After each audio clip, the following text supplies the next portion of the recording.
um, I wanted to really get information asymmetry. And I always have this running joke as well. And I say, um, to become a good crypto trader, you got to trade your way into insider information.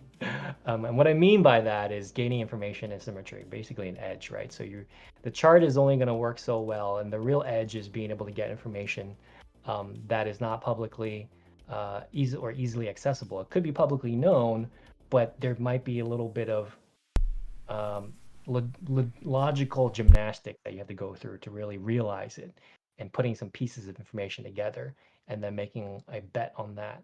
And so, how do you get that kind of level of information? Well, either you are associated with the team or you're associated with the venture capital. And so, if you're just a trader, how can you achieve this?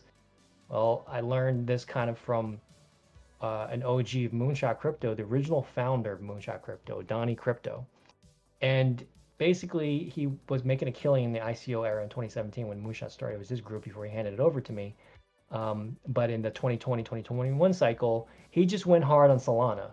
And he bought like at $3 or something and just went straight up Solana.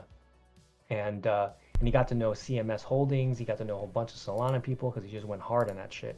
And he got to know a lot of folks that are influential in Solana, which let him have conviction, right? Maybe not even necessarily insider information, but the fact that he was talking and knowing what developments kind of were a little bit sooner or better or more in depth in terms of explanation than the general public, it helped him with his conviction. And so he just went hard on Solana. I mean, he bought a couple other things, but he just went like mostly Solana. And while everybody was dicking around, he just held and held and held and held, and all the way to like 200s or something. And he sold a bunch more on the way down. And he just said, "Fuck off, bear market," and he's gonna go and take it easy. And he made his killing on Solana. So I wanted to learn from that this cycle, even though I had the anchor coins as well last time, but it was just holding some big bags of assorted bags, right? Where this time I want to be so uh, invested in one or two tokens, in this case, say, where I'm forced to constantly be in the loop in the news and know what's going on.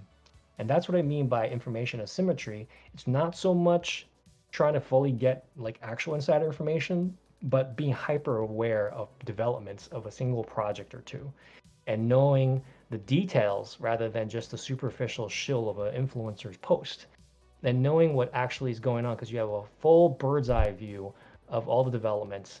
And that's how you also end up knowing, especially early on with these projects, and you end up getting to know people on the team.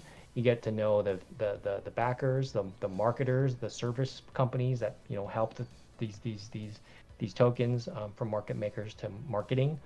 um, and that's where you gain your edge, and helping to really uh, have better conviction in that way, right? So you have a thesis, then you substantiate your thesis, but then you also need a way to make sure you're constantly in tune with your bag, and that's the information. So it's very hard to do that when you're holding like 20 or 30 coins in your portfolio and being too diverse. You won't Absolutely. have that level of super sharp vision into the developments of your bags. No, and I So don't care that, if you don't yeah, sleep, you don't work, you stare at charts full time. There's only so many things you can keep that pulse on. yeah, Because I remember Malvin and you guys started digging into some really, really deep, deep corners of the internet, and there was this information coming out on like the bit like how Say was built and the people behind it. And I remember reading that stuff, and I was like, dude, I couldn't even find this, but yeah, it's like backing kind of like some of the stuff I was seeing.